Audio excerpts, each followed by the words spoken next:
GAFA TV, tu canal online, presenta pensamiento crítico, pluralidad de voces, miradas, oídos y verdades desde la cotidianidad, la academia, la política, la economía, la sociedad y la cultura para construir conceptos y propuestas transversales e incluyentes. Sean bienvenidos a Pensamiento Crítico.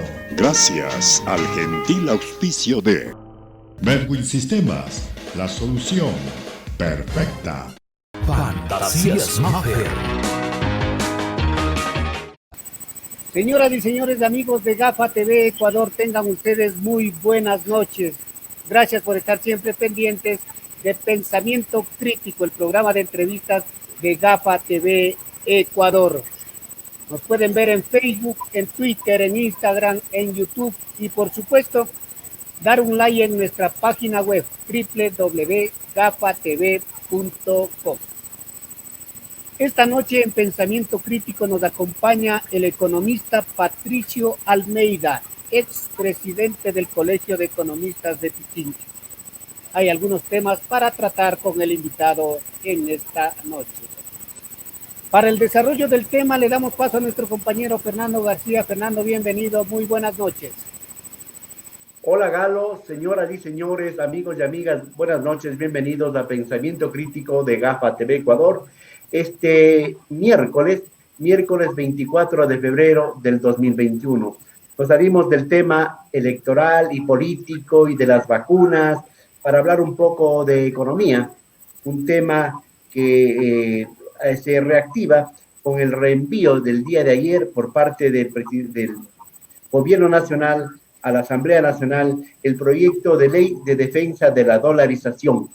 Sí, esto llegó ayer y con el carácter de urgente este proyecto, es decir, tiene 30 días la Asamblea para pronunciarse. Para hablar de este tema, consultamos a un especialista, un entendido, que es el economista Patricio Almeida, expresidente del Colegio de Economistas de Pichincha y docente universitario. Economista Almeida, muchas gracias por la deferencia. ¿Cómo está usted? Buenas noches. Buenas noches, Fernando, también una buena noche a Galo y un saludo cordial a quienes siguen este importante canal de entrevistas y de comunicación. Gracias por la invitación. Muy amable, gracias a usted por la deferencia a nuestro espacio. Proyecto de ley para defender la dolarización es el que vamos a hablar hoy día. Y nosotros hemos titulado a esta charla, a este diálogo, Defensa de la dolarización o privatización del Banco Central. Recordemos unos antecedentes. El 10 de febrero, este proyecto ya fue devuelto por el CAL, por el Consejo Administrativo de la Legislatura, al Gobierno Nacional para que corrija algunos errores, algunos defectos de forma. Ha sido corregido. Y ayer ingresó nuevamente a la Asamblea Nacional con el carácter económico urgente y deberá conocer la comisión, o sea, el CAL, y luego pasar a la comisión respectiva para su análisis. Doctor, para comenzar, doctor Almeida, ¿se puede defender la dolarización a través de una ley? Yo diría que la ley no es suficiente, porque tiene que tener un apoyo político. Mire, la dolarización se tomó como una decisión política emergente y luego se aplica a la economía, porque la decisión la toman primero el gobierno, las entidades del gobierno, y luego tiene que ajustarse todo el aparato burocrático, todo el aparato productivo, toda la institucionalidad a ese nuevo esquema monetario. Eso pasó en el año 2000. La decisión la tomó el gobierno de Maguad en una madrugada y luego el Banco Central tuvo que ajustar todos sus indicadores, sus estadísticas, sus procesos para soportar ese nuevo esquema monetario, porque el país no estaba preparado, nadie sabía que esa decisión se iba a tomar, salvo el equipo muy cercano al presidente de esa época, eran los únicos que sabían. Y había algunas ideas que circulaban entre los economistas y en las instituciones públicas de más alto nivel, pero hasta ahí se llegaba. Por eso digo yo, no es suficiente una ley, tiene que haber el apoyo político del próximo gobierno, tiene que haber el apoyo de toda la ciudadanía, que parece ser muy mayoritario. Es decir, más del 80% de los ecuatorianos, se habla de un 86% en una última encuesta que se hizo, está de acuerdo con la dolarización y mantener la dolarización. Por eso es que incluso los candidatos que en su momento dudaban de que sea un esquema monetario válido, después cerraron filas diciendo que van a apoyar, a proteger la dolarización, porque esa de alguna manera es la necesidad, es la urgencia y de alguna manera también el apoyo total de los empresarios, de los consumidores, porque esto nos cambió el esquema económico a todos. Antes los empresarios se ocupaban de ver cómo iba a venir el tipo de cambio, cuánto era en principio de año y cuánto al final. Entonces anticipaban compras y se ocupaban de eso. Los directorios de las empresas discutían cómo va a funcionar el tipo de cambio. Igual los consumidores que querían comprar un artículo importado trataban de hacerlo en los primeros meses del año, aunque sea endeudándose en sucres para luego. Pero después de la dolarización, ya los empresarios tuvieron que ocuparse de ser más eficientes, más productivos, más competitivos. Y los ciudadanos que consumimos los bienes, también ya podíamos distribuir mejor nuestros presupuestos. Yo creo que esa es la razón fundamental de apoyo a la dolarización, que no se suben los precios, que no se devalúa la moneda y que además los empresarios no pueden ajustar precios diciendo que ha habido una devaluación monetaria. Entonces ha transparentado la economía y eso ha ayudado a los ciudadanos del país. Porque antes, usted hace bien mención, habían empresarios, banqueros y otra gente que tenían información privilegiada, ¿verdad? Y planificaban, incluso cuando iba a haber una devaluación y todo ese tipo de cosas, ellos planificaban porque tenían información de primera mano. El gobierno, a través del señor ministro Pozo, él ha dicho que con esta ley se busca, entre otras cosas, reformar el Código Orgánico Monetario y Financiero, y esto es muy importante para el país. Pero algunos dicen que eso de la defensa de la dolarización, tomar en cuenta la dolarización, es una especie de enganche para hacer un poco atractivo cuando existen otras intenciones. ¿Qué dice usted? Bueno, hay algunos analistas incluso que hablan de, como usted mencionaba inicialmente, de privatización del Banco Central. No, el Banco Central no puede ser privatizado. Lo que sí, el Banco Central sería autónomo. Se habla de una autonomía técnica, financiera y administrativa en el Banco Central. Es decir, que el Banco Central sea lo que era antes de que haya esta nueva ley de régimen monetario y financiero, este nuevo Código Monetario y Financiero. Entonces, por esa razón es que se dice que ahora lo que quieren es que el sector privado maneje el Banco Central. Yo creo que nunca fue así. Lo que había antes es una junta monetaria, recuerde usted, Fernando, que se componía por representantes de los sectores productivos. Había representantes del gobierno, incluso había representantes de los trabajadores. Claro que nunca aparecía en las sesiones de la Junta Monetaria, pero tenía representación los trabajadores también en ese directorio.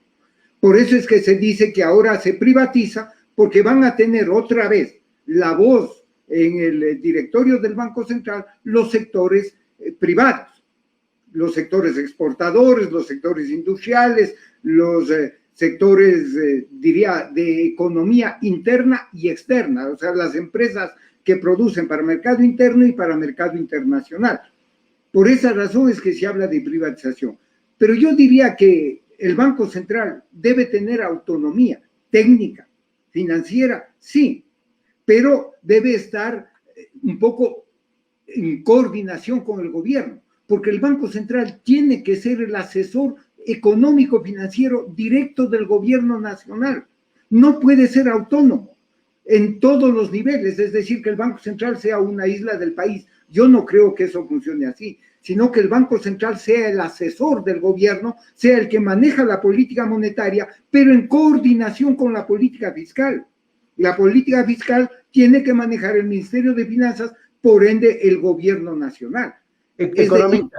Economista, porque el gobierno no puede estar por un lado y el Banco Central por otro lado. Tiene que haber una coordinación, una coherencia. Y tomando en cuenta un poco antecedentes del pasado, pues antes la Junta Monetaria tenía representantes del sector productivo, del sector bancario, que lo nominaba la Asamblea a través de ternas que enviaba el presidente de la República. Pero ahí, por ejemplo, hay un vacío que decían, la crisis financiera de fines del siglo pasado fue porque esa Junta Monetaria no advirtió o qué intereses había. Ahí se hila muy fino también en este tipo de cosas.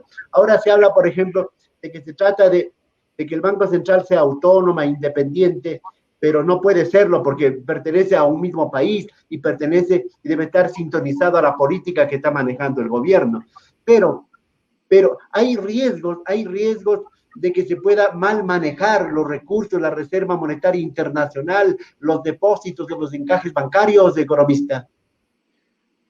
Yo diría que no, porque yo creo que un banco central serio, responsable, honesto, como era la trayectoria del Banco Central del Ecuador, y creo que de la mayoría de bancos centrales del mundo, yo diría de todos los bancos centrales del mundo, era la responsabilidad para con el gobierno. Era del control de la inflación, del manejo de la política monetaria, etcétera. En el Ecuador estamos en una economía dolarizada. Entonces, lo que el Banco Central tiene que preservar los recursos, las reservas, para poder atender sus obligaciones. Mire, ahí deposita el encaje bancario los bancos privados, las cooperativas. Deposita el sector público, el gobierno central, y los gobiernos seccionales tienen las cuentas en el Banco Central, porque el Banco Central es el tesorero de la nación. Y ahí mismo el Banco Central paga las importaciones, por ejemplo, de combustibles. Las importaciones que realiza el gobierno nacional, y ahora tendrá que pagar las importaciones de las vacunas. Entonces el Banco Central emite las cartas de crédito para asegurar el pago a las importaciones, porque los que nos venden a los ecuatorianos quieren asegurarse que se les pague y se les pague rápido y en efectivo. Entonces el Banco Central cumple esa función. Así que no puede el Banco Central ser irresponsable para poder bajar sus divisas y no poder atender los recursos externos y atender los dineros que no son del Banco Central. Y eso hay que aclararlo, Fernando. Los dineros que maneja el Banco Central son de unos partícipes. El Banco Central lo que tiene es unas utilidades por los servicios que presta, y según la nueva ley seguirá cobrando, que cobra centavos por cada transacción, y más bien genera utilidades que al final del periodo los pasa a finanzas. Sí, porque el Banco Central no es un ente productor. Antes, cuando teníamos el sucre, era un ente emisor, ¿verdad? Ahora con la dolarización es ente de control. Pero antes, como que decían que el Banco Central era la caja chica del sector privado, de los empresarios, de los banqueros. Y ahora, un poco en tiempo ya de la Revolución Ciudadana, se hizo una especie de caja chica del gasto fiscal. ¿Cómo manejar eso? Que estén los recursos, tanto públicos como privados, que a través del encaje estén seguros y no estemos con los sobresaltos. Yo creo que primero hay que puntualizar algo, Fernando. Mire, el Banco Central maneja la política monetaria, se convierte en asesor del gobierno, es un generador de información económica, es el que hace la programación macroeconómica, pero no hace la función de supervisión. La supervisión que falló en el año 98-99 para la crisis bancaria corresponde a la superintendencia de bancos. La super de bancos es la que tiene que controlar, porque el Banco Central lo que le obligaban es la ley, y eso sí nos consta a todos. La ley le obligaba al Banco Central a entregar créditos de emergencia a los bancos privados. En la crisis financiera prácticamente vaciaron las bodegas del Banco Central. Las bóvedas... El salvataje. Exacto, porque tenían esos bancos que sostenerse, porque la gente esperaba en cola que le devuelvan su dinero. Ese fue el problema. Y claro, ¿quién aprobó esa ley? La ley de la AGD, la aprobó la Asamblea Nacional, Fernando. Entonces el Banco Central no puede irse contra la ley. Es decir, ahí el manejo técnico del Banco Central, por eso usted muy bien lo decía, tiene que ser coordinado con el sector público, coordinado con el sector privado, con los bancos, con las cooperativas. El Banco Central tiene que ponerles las reglas de juego clarísimas.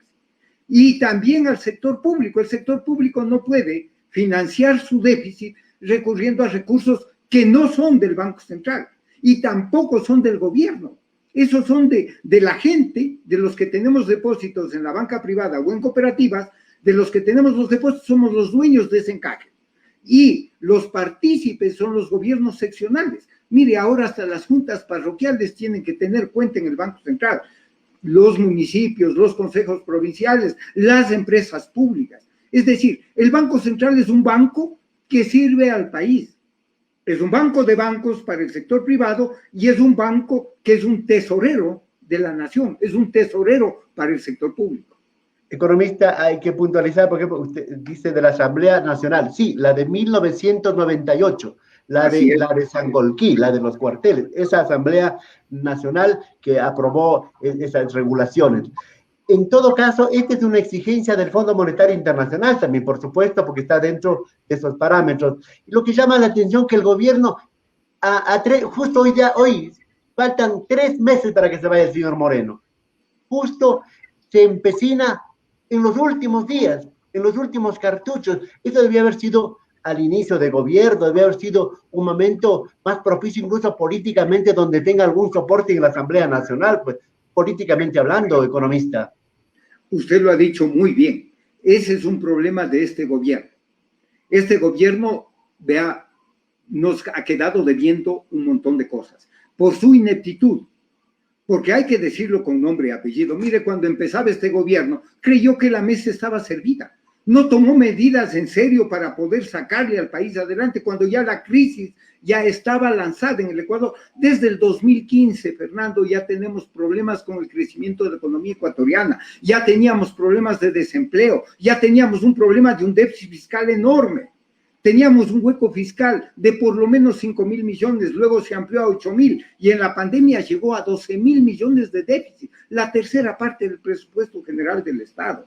Entonces, este gobierno, como usted bien lo ha dicho, debía haber tomado las medidas mucho antes. Si quería blindar la dolarización, debía haberlo hecho antes. Por eso es que genera las dudas, las perspicacias políticas, porque se hace a destiempo. Es un gobierno que no tiene credibilidad, que no tiene apoyo ciudadano, que no, yo no sé si en la Asamblea cuente con apoyo y quiere blindar la dolarización a esta altura del partido. Y por eso le decía yo, más allá que el gobierno blinde la dolarización con una ley, somos los ecuatorianos que tenemos que defender la dolarización. Si consideramos que este esquema monetario es el mejor para evitar lo que le decía, las devaluaciones que llevaban a inflaciones altísimas, y una inflación a quién afecta, Fernando, a los más pobres. La inflación golpea a los sectores populares.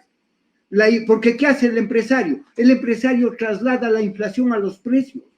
Entonces, no se puede aceptar que un gobierno que está de salida obligue a tomar una decisión, sino los ecuatorianos, todos los ecuatorianos debemos apoyar, sostener la dolarización y hacer que el próximo gobierno haga un manejo responsable, un manejo técnico de esos recursos que maneje el Banco Central, pero que no son del Banco Central, sino son de partícipes, de gobiernos seccionales, de los que tenemos cuentas en la banca privada e incluso para inversiones en las empresas públicas. Es decir, el gobierno tiene que cuidar esos recursos porque no son del gobierno central me refiero. Estamos conversando con el economista Patricio Almeida, expresidente del Colegio de Economistas de Pichincha y docente universitario. Lo sospechoso es eso, a 3 meses de irse, en plena campaña electoral y todo eso. Pero hay también una preocupación. Usted ha oído a un candidato, al señor Arauz, decir que con los fondos de la reserva del Banco Central se va a pagar, por ejemplo, a 1 millón de ecuatorianos $1.000 en los primeros días de gobierno. Y ahora también ha dicho que con esos fondos se podría pagar también a los GAT, los giros que están atrasados como $1.300.000. ¿Es posible hacer esos tipos de gastos, esos tipos de movimiento financiero con los recursos del Banco Central? No puede hacerlo desde la perspectiva de Banco Central, pero si lo que estaba pensando el candidato Arauz es que va a hacer las transferencias a los gobiernos seccionales, a los GATS, es dinero de ellos también. El problema es que si no hay recursos frescos, no hay liquidez, esas transferencias no se hacen, incluso a las empresas públicas. Mire, Petroecuador, para seguir produciendo petróleo, tiene que hacer inversión y obviamente llega a pedir los recursos del Banco Central para esa inversión. Igual los GATS, para poder hacer sus inversiones o pagar sueldos, salarios en sus jurisdicciones, tienen que recurrir a sus recursos. El problema es que cuando no hay reserva les dicen, vea, no tenemos recursos. Es lo que ha pasado. A veces el Ministerio de Finanzas, mire, cuando hay atrasos en el pago de sueldos en las universidades, cuando hay atrasos en el pago de sueldos a la burocracia, es porque no hay liquidez.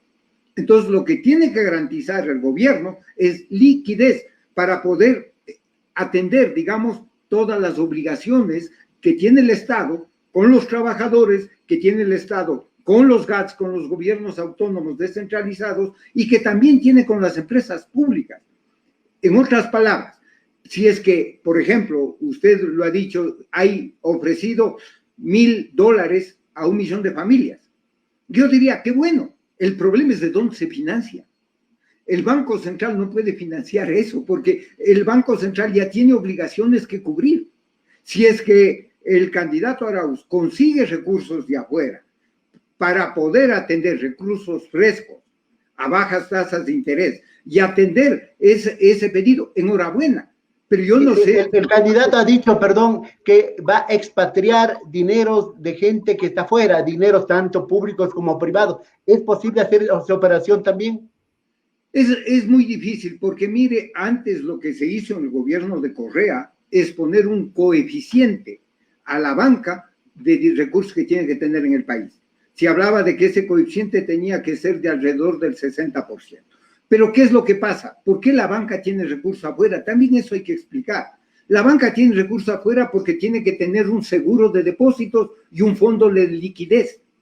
Si es que tiene los recursos en el país invertidos en el Ecuador, ¿qué es lo que sucedería? Si hay una corrida financiera, ojalá no haya, donde dicen, vea, este banco está en problemas y la gente hace colas a retirar su dinero, ¿qué es lo que hace? El Banco Central no va a tener para responder solo con el encaje, porque el encaje es 4 o 5% que tiene la banca en el encaje del Banco Central. Entonces tiene que tener una cobertura también afuera y un seguro de depósitos que le permita traer rápidamente dólares de afuera y atender las obligaciones de acá. Entonces, la banca, por eso se habla de un coeficiente de liquidez que la banca debe tener en el Ecuador, pero también tiene que tener afuera. Entonces, quizá el candidato Arauz está pensando en que ese coeficiente de liquidez sea aún más alto, pero eso podría, digo yo, ¿no es cierto?, hacer que la banca privada diga, vea, no tengo seguridad aquí, porque claro, sería bueno que esos recursos estén activados en la economía nacional, en eso estamos de acuerdo.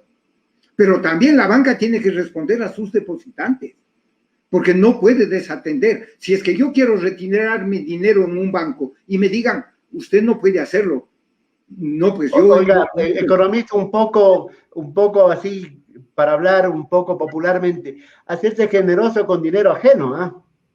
¿Sí? Hacerse generoso un poco con dinero ajeno.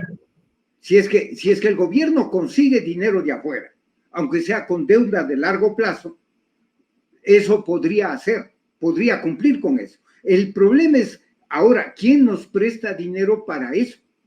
¿Serán los chinos? Si es que los chinos nos prestan, nos van a prestar a tasas de interés muy altas, porque el Fondo Monetario no nos va a dar préstamo para eso, porque el Fondo Monetario da básicamente 2 tipos de préstamo. Uno, para cubrir las reservas, cuando hay un desajuste de reserva monetaria internacional. Y segundo, nos daría para preservar la dolarización. Es decir, para que el sector público pueda cumplir sus compromisos de pago de sueldos, salarios y de importaciones. Pero para hacer una política social, yo creo que ya nos dijeron que en estos 6.500 millones habían 1.000 millones para política social. Pero ellos hablan de política social con infraestructura, no con bonos. Economista, hay otra inquietud que tengo yo. Se dice que la Reserva Monetaria Internacional es un poco mentirosa, porque se trajo la plata que dio el Fondo Monetario en los últimos préstamos, y eso se depositó en el Banco Central y aparece una reserva que está sobre los 6.000 millones de dólares. ¿Por qué? porque se sigue debiendo a los GAT, a los proveedores, a un poco de gente. El rato que se pague, esa reserva cae, pues. Así es. Entonces, para mí es una reserva mentirosa. No, lo que pasa es que la reserva es como en cualquier banco. Dice, si yo tengo que atender la plata a mis clientes, ¿no es cierto? Tengo que tener en caja, tengo que tener por lo menos el 50% en caja, el resto invertido, porque eso es lo que hace un banco. Un banco tiene que tener sus reservas. Por eso le digo, una parte por si acaso la gente le pide el dinero y otra parte la tiene invertida porque es el negocio del banco. Entonces el banco... Pero el asunto, economista del asunto, si yo tengo deudas, hago un préstamo, ¿verdad? Hago un préstamo, es para pagar las deudas y no para depositar en otra cuenta que se infla un poquito. No, pero es que el problema es que usted no paga todas las deudas porque a los GATS les va dando mensualmente. Entonces lo que el Banco Central tiene que hacer es una especie de Programación. Un programa de entrega de recursos a los gobiernos seccionales. No les puede dar todo, entonces mientras no les da todo, esa es parte de la reserva. Pero hay que también comprender otra cosa y tal vez a la gente es muy difícil de escuchar. Antes la reserva monetaria solo servía para importaciones. Ahora la reserva monetaria nos sirve para todas las transacciones, porque el dólar es nuestra moneda oficial. Es decir, ya no tenemos moneda nacional. Entonces uno diría, cuando habla de reservas, también tiene el sector privado reservas, porque tiene dólares.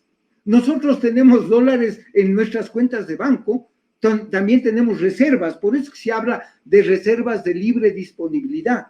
Pero las del Banco Central, cuando usted dice, tiene que atender deudas, ya no son de libre disponibilidad. Esas son reservas que deben atender las obligaciones que tiene el Banco Central con sus... específicas ya, ¿no? Están comprometidas, llamémosle en otras palabras. Exactamente. Son recursos que están comprometidos.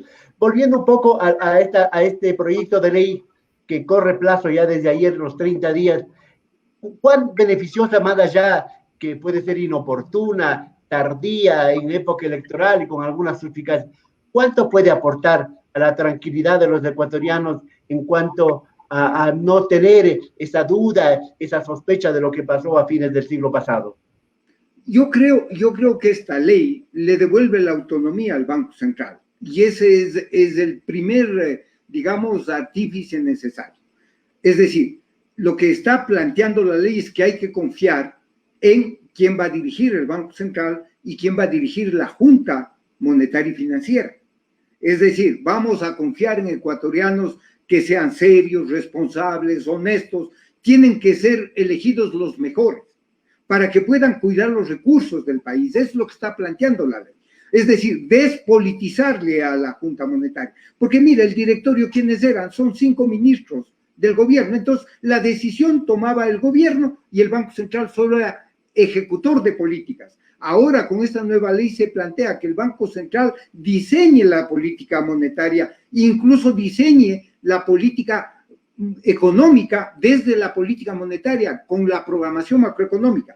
El Banco Central otra vez haga informes de endeudamiento externo para ver a dónde se va a ir esa deuda. Es decir, lo que se quiere volver es a un Banco Central fuerte, honesto, con gente muy capacitada para que pueda atender las necesidades del país, asesorar al gobierno y manejar la política económica. Pero ojo, y con esto concluyo, Fernando, es que ¿de dónde vamos a tener esos técnicos del Banco Central? Entonces, ahí vamos a tener que buscar, no sé, a los mejores economistas, pero ¿quiénes son? A los más brillantes, a los más capaces, a los más honestos.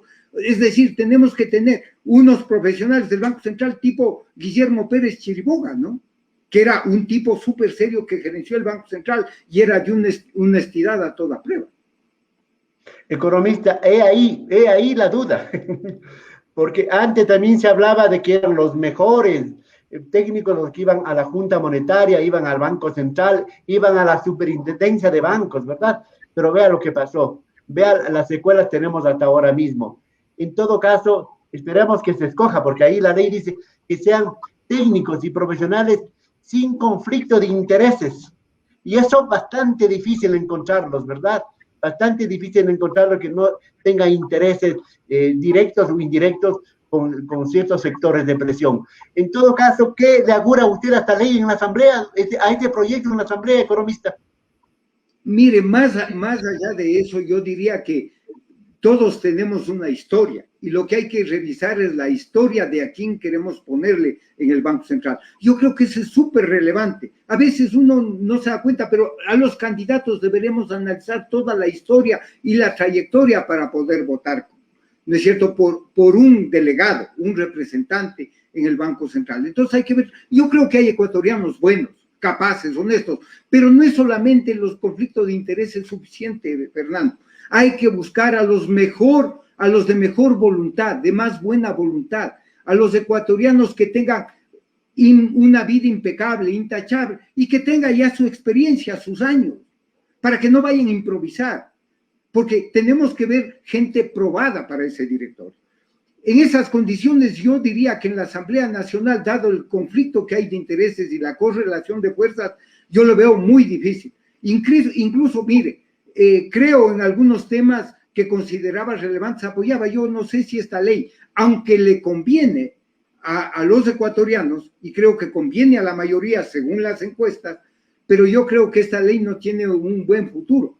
Más bien yo me refería a otra ley. Mire, el presidente vetó la ley de extinción de dominio, cuando se buscaba un objetivo, y votaron todos los asambleístas, solo hubo una abstención.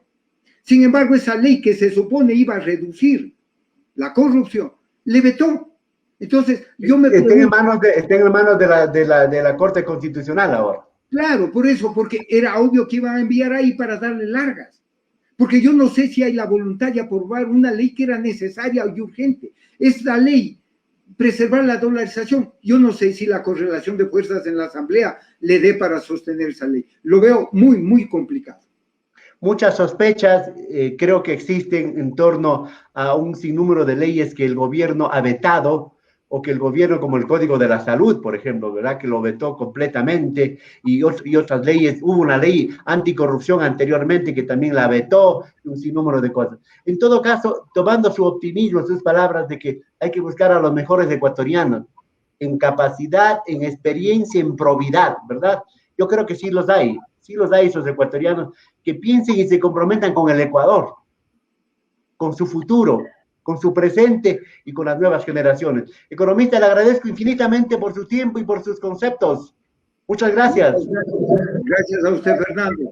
Gracias. Hasta la próxima. Muy amable. Este ha sido Pensamiento Crítico de este día miércoles 24 de febrero del 2021, analizando un tema bastante sensible y obviamente muy difícil de comprenderlo para el común de los mortales. Por eso convocamos a un técnico, a una persona que conoce, para que nos explique en sencillo, en manera más digerible para entender este tema. Economista, muchas gracias, señoras y señores. Volveremos el día de mañana a seguir conversando de lo más importante. Hasta pronto.